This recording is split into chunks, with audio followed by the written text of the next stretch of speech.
Hello dears, welcome to the class. തോൽക്കാൻ മനസ്സില്ല. തടസ്സങ്ങളിൽ തട്ടി വീഴുന്നവരല്ല നമ്മൾ, അതിനെ മറികടക്കുന്നവരാണ്. അപ്പോൾ എന്തെങ്കിലും ബുദ്ധിമുട്ടുകളോ തടസ്സങ്ങളോ വന്നാൽ അതിൽ തട്ടി വീഴുന്നവരല്ല നമ്മൾ, അതിനെ മറികടന്ന് മുന്നോട്ട് പോകുന്നവരാണ്. നക്ഷത്രങ്ങളിലേക്ക് മിഴി തുറന്നൊരാൾ. ഇരുട്ടും വെളിച്ചവും ഓടിപ്പിടിച്ചു കളിക്കുന്ന സ്റ്റേജ്. കാറ്റിൻ്റെ അലകളിലേറി മധുരസംഗീതം ഹാളിനകത്ത് ഒഴുകി വഴിയുന്നു. നർത്തകരാരാണ്, കാണികളാരാണ് എന്ന് വേർതിരിക്കാനാവില്ല. കാറ്റത്തുലയുന്ന പൂമരങ്ങളെപ്പോലെ സകലരും ചുവടുവെച്ചാടുകയാണ്. പല വർണ്ണങ്ങളിൽ പുഞ്ചിരി പൊഴിക്കുന്ന വൈദ്യുത വിളക്കുകൾ പോലും അതിൽ പങ്കുചേരുന്നു എന്ന് തോന്നും. പെട്ടെന്നാണിത് സംഭവിച്ചത്. ബ്രേക്കിട്ടതുപോലെ കൊട്ടും പാട്ടും നിലച്ചു. സംഗതി മറ്റൊന്നുമല്ല, സ്റ്റീഫൻ വീണ്ടും കുഴഞ്ഞു വീണിരിക്കുന്നു. കൂട്ടുകാരെല്ലാം ചേർന്ന് സ്റ്റീഫനെ സാവകാശം എഴുന്നേറ്റിരിക്കാൻ സഹായിക്കുന്നുണ്ട്. പക്ഷെ ഏറെ നേരത്തെ ശ്രമം വേണ്ടി വന്നു അതിന്. ഇതിപ്പോൾ തുടരെ ഉണ്ടാവുന്നുണ്ട്. കഴിഞ്ഞ ആഴ്ച വഞ്ചി തുഴയുന്നതിനിടയിലും സ്റ്റീഫൻ കുഴഞ്ഞു വീണിരുന്നു. ഇപ്പോൾ അവന് സംസാരശേഷിയും നഷ്ടമാവുന്നുണ്ട്. 21 വയസ്സു മാത്രം പ്രായമായ ഒരു ചെറുപ്പക്കാരൻ. അവനിങ്ങനെ ഇടയ്ക്കിടെ കുഴഞ്ഞു വീഴാൻ കാരണമെന്താവും? നീണ്ട പരിശോധനയ്ക്കൊടുവിൽ ഡോക്ടർമാർ വിധിയെഴുതി. സ്റ്റീഫനിനി ഏറെയൊന്നും ജീവിക്കാനാവില്ല, ഏറിയാൽ 2 വർഷം മാത്രം. അത് പറയുമ്പോൾ അവരുടെ കണ്ണുകളിൽ വെളിച്ചം കെട്ടുപോയിരുന്നു. പതുക്കെ ശരീരത്തിൻ്റെ ചലനമറ്റു പോകും. സംസാരിക്കാനുള്ള കഴിവ് കുറഞ്ഞു തീരെ ഇല്ലാതാവും. മസിലുകളെ നിയന്ത്രിക്കുന്ന ഞരമ്പുകളാകെ ക്ഷീണിച്ചു പോകുന്നതാണ് അസുഖം, അപൂർവമായ രോഗം. പൂമ്പാറ്റച്ചിറകുള്ള ഒരു ചെറുപ്പക്കാരൻ. അവനിതാ മരണത്തിൻ്റെ ഇരുട്ടിലേക്ക് പറന്നടുക്കുകയാണ്. 1942 ഇംഗ്ലണ്ടിലെ ഓക്സ്ഫോർഡ് എന്ന സ്ഥലത്ത് പിറന്ന കുഞ്ഞ് സ്റ്റീഫൻ വില്യം ഹോക്കിംഗ്. സ്നേഹധനനായ പിതാവ് ഫ്രാങ്ക് ഹോക്കിംഗ്, വാത്സല്യനിധിയായ മാതാവ് ഇസബെൽ ഹോക്കിംഗ്. വലിയ സമ്പന്നരല്ലെങ്കിലും മകനെ നന്നായി പഠിപ്പിച്ച് ഡോക്ടറാക്കാൻ മോഹിച്ച അച്ഛനമ്മമാർ. ഗണിതത്തിലും സയൻസിലും കുട്ടിക്കുള്ള താൽപ്പര്യത്തെ പിന്തുണയ്ക്കുന്നതിൽ അവർ കാണിച്ച ഉത്സാഹം. സ്കൂളിലെ കൂട്ടുകാരും കളികളും കോളേജിലെ പഠനവും വിനോദവും എല്ലാം കൈവിടുകയാണ്. ആരും തളർന്നു പോകുന്ന നിമിഷം. എന്നാൽ സ്റ്റീഫൻ തളർന്നില്ല. 8ാം ക്ലാസ്സിൽ പാഠങ്ങൾ പോലും നന്നായി വായിക്കാൻ കഴിയാതിരുന്ന അവൻ സ്വന്തം പരിശ്രമം കൊണ്ട് കോളേജ് പഠനം വരെ മുന്നേറി വന്നതാണ്. മരണത്തിലേക്ക് തന്നെ വലിച്ചു കൊണ്ടുപോകുന്ന മാരക രോഗത്തോട് മല്ലടിക്കാൻ തന്നെ അവൻ തീരുമാനിച്ചു. തോറ്റുകൊടുക്കാതെ തുടർന്നും 5½ പതിറ്റാണ്ട് ജീവിച്ചു. വെറുതെ അങ്ങ് ജീവിക്കുകയല്ല, ഉയരങ്ങളിൽ നിന്ന് ഉയരങ്ങളിലേക്ക് കുതിച്ചു കയറി തന്നെ ജീവിച്ചു. ഇന്നേ വരെ ലോകം കണ്ട മികച്ച ശാസ്ത്രജ്ഞരുടെ മുൻനിരയിൽ തന്നെ. പ്രപഞ്ചത്തെക്കുറിച്ച് അന്വേഷിച്ച് പുതിയ കണ്ടുപിടുത്തങ്ങൾ നടത്തി ധാരാളം പുസ്തകങ്ങൾ എഴുതി. യന്ത്രങ്ങളുടെ സഹായത്തോടെ ആയിരക്കണക്കിന് ആളുകളുമായി സംസാരിച്ചു. അധികമൊന്നും ശരീരം ഇളക്കാനാവാതെ വീൽ ചെയറിൽ ഇരുന്ന് ഉപകരണങ്ങൾ ഉപയോഗിച്ചും പറഞ്ഞും എഴുതിയും കണ്ടുപിടുത്തങ്ങൾ നടത്തിയും ആ വിസ്മയ ജീവിതം 76 കൊല്ലം തുടർന്നു. ലോകത്തിൻ്റെ ആദരവും അംഗീകാരവും ഏറ്റുവാങ്ങി ഏവർക്കും വെളിച്ചം പകർന്നുകൊണ്ടു തന്നെ.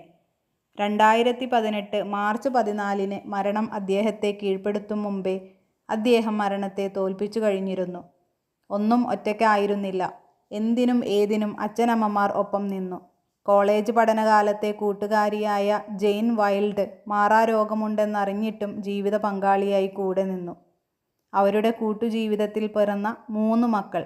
അവരടക്കം അനേകരുടെ കനിവും കരുതലുമാണ് തന്നെ ജീവിതത്തിൽ പിടിച്ചു നിർത്തിയത് എന്ന് അദ്ദേഹം ഓർത്തെടുക്കാറുണ്ടായിരുന്നു. നാം എല്ലാം വ്യത്യസ്തരാണ്, പക്ഷേ നാം എല്ലാം മനുഷ്യരാണ്. അദ്ദേഹത്തിൻ്റെ ഈ വാക്യം സ്വന്തം ജീവിതത്തിൽ നിന്നു തന്നെ മുളച്ചു വന്നതാവും. മരണത്തിൻ്റെ മണം പരത്തുന്ന രോഗത്തെ പഠനത്തിൽ ആണ്ടുമുങ്ങിയാണ് അദ്ദേഹം മറികടന്നത്. പഠിക്കുക, ഇനിയും പഠിക്കുക, ഇനിയും ആഴത്തിൽ പഠിക്കുക, അതായിരുന്നു അദ്ദേഹം സഞ്ചരിച്ച വഴി. സ്വന്തം കാൽച്ചുവട്ടിൽ ഒതുങ്ങാതെ നക്ഷത്രങ്ങളിലേക്ക് മിഴിയുയർത്തുക. ജീവിതം കൊണ്ട് സ്റ്റീഫൻ ഹോക്കിംഗ് അതാണ് നമ്മെ പഠിപ്പിക്കുന്നത്. ഇതിലെ പ്രധാന ആശയങ്ങൾ എന്ന് പറയുന്നത്, പൂർണ്ണമായ പേര് സ്റ്റീഫൻ വില്യം ഹോക്കിംഗ്. ജനനം 1942 ഇംഗ്ലണ്ടിലെ ഓക്സ്ഫോർഡിലാണ് ജനിച്ചത്. മാതാപിതാക്കൾ ഫ്രാങ്ക് ഹോക്കിംഗ്, ഇസബെൽ ഹോക്കിംഗ്. ബാല്യകാലം, കുട്ടിക്കാലം മുതൽക്കേ ഗണിതത്തിലും ശാസ്ത്രത്തിലും വലിയ താല്പര്യമുണ്ടായിരുന്നു. പ്രതിസന്ധി. 21-ാം വയസ്സിൽ പേശികളെ ബാധിക്കുന്ന അപൂർവമായ മാരക രോഗം ALS ബാധിച്ചു. ഏറിയാൽ 2 വർഷം മാത്രമേ ജീവിക്കാനാകൂ എന്ന് ഡോക്ടർമാർ വിധിയെഴുതി. പോരാട്ടവും വിജയവും. ഡോക്ടർമാരുടെ പ്രവചനങ്ങളെ തെറ്റിച്ചുകൊണ്ട് രോഗത്തോട് പോരാടി അദ്ദേഹം 76 വയസ്സുവരെ ജീവിച്ചു. നേട്ടങ്ങൾ. ശരീരം പൂർണ്ണമായി തളർന്ന് വീൽചെയറിലായെങ്കിലും കമ്പ്യൂട്ടറിൻ്റെ സഹായത്തോടെ പ്രപഞ്ചത്തെക്കുറിച്ച് നിരവധി ഗവേഷണങ്ങളും കണ്ടുപിടുത്തങ്ങളും നടത്തി. ലോകം കണ്ട ഏറ്റവും മികച്ച ശാസ്ത്രജ്ഞരിൽ ഒരാളായി മാറി. മരണം. 2018 മാർച്ച് 14-ന് അന്തരിച്ചു. ഇരുട്ടും വെളിച്ചവും ഓടിപ്പിടിച്ചു കളിക്കുന്ന സ്റ്റേജ്. ഈ വാക്യത്തിൻ്റെ അർത്ഥമെന്താണ്? സംഗീതവേദിയിൽ ലൈറ്റുകൾ മാറി മാറി തെളിയുന്നതിനെക്കുറിച്ചാണ് ഈ വരി പറയുന്നത്. എന്നാൽ ഇതിൻ്റെ യഥാർത്ഥ അർത്ഥം മനുഷ്യജീവിതം എന്നാണ്. നമ്മുടെ ജീവിതത്തിൽ സന്തോഷവും അഥവാ വെളിച്ചം, സങ്കടങ്ങളും അഥവാ ഇരുട്ടും മാറി മാറി വരും എന്നാണ് ഈ പ്രയോഗം കൊണ്ട് ഉദ്ദേശിക്കുന്നത്.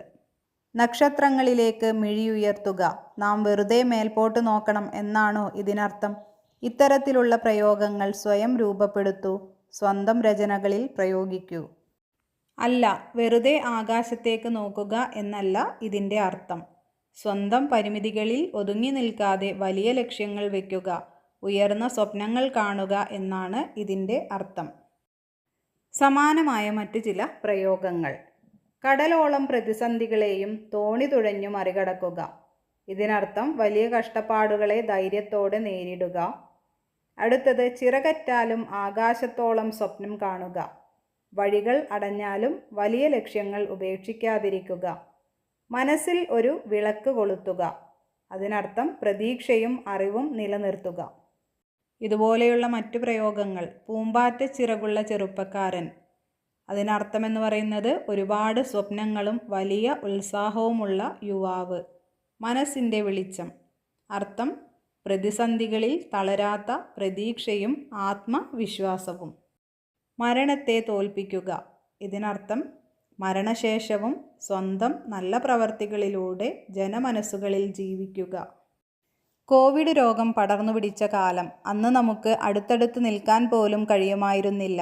എല്ലാവരും വീട്ടിൽ അടച്ചിരിപ്പായിരുന്നു. സ്കൂളില്ല, വാഹനങ്ങളൊന്നും ഓടുന്നില്ല, കടകളില്ല. ഒറ്റപ്പെടലിൻ്റെ ആ കാലത്തെ എങ്ങനെയാണ് നാം മറികടന്നത്?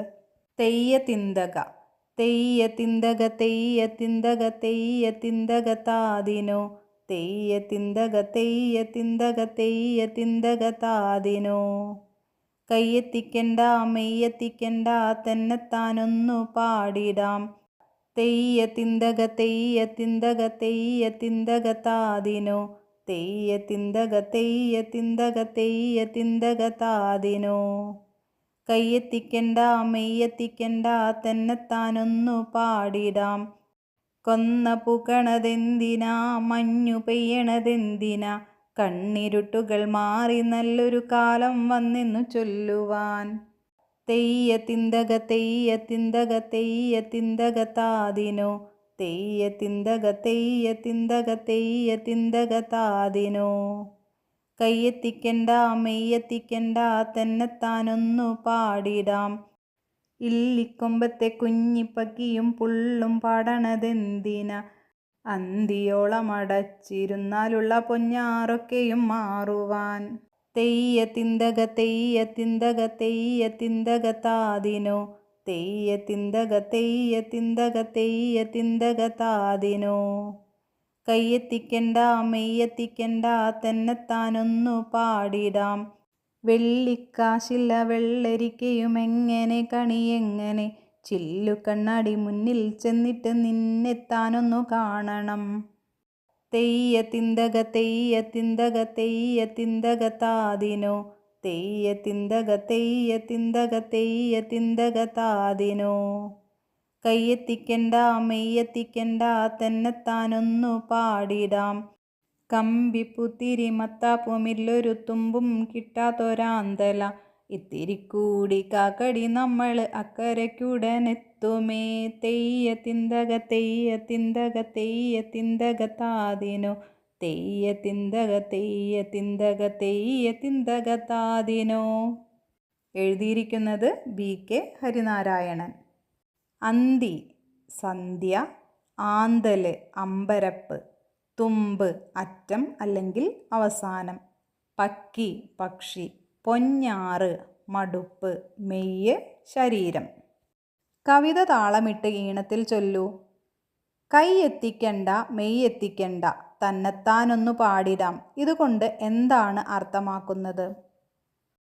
കോവിഡ് കാലത്ത് രോഗം പടരാതിരിക്കാൻ നമ്മൾ പരസ്പരം കൈകൊടുക്കാനോ അടുത്തു നിൽക്കാനോ പാടില്ലായിരുന്നു. അതായത് സാമൂഹിക അകലം. ശാരീരികമായി അകന്നു നിന്നുകൊണ്ട് തന്നെ നമ്മൾ വീടുകളിലിരുന്ന് മനസ്സുകൊണ്ട് ഒന്നിച്ച് സന്തോഷത്തോടെ ഇരിക്കണം എന്നാണ് ഈ വരിയുടെ അർത്ഥം. ചിത്രം നോക്കൂ.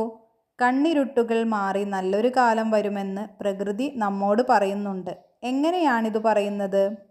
കോവിഡ് കാലത്തെ സങ്കടങ്ങൾക്കിടയിലും പ്രകൃതിയിൽ കൊന്നപ്പൂക്കൾ വിരിയുന്നുണ്ട്, മഞ്ഞ് പെയ്യുന്നുണ്ട്, പക്ഷികൾ പാടുന്നുണ്ട്. ഈ മനോഹരമായ മാറ്റങ്ങളിലൂടെയാണ് കഷ്ടപ്പാടുകൾ മാറി നല്ലൊരു കാലം വരുന്നുണ്ടെന്ന് പ്രകൃതി നമ്മോട് പറയുന്നത്.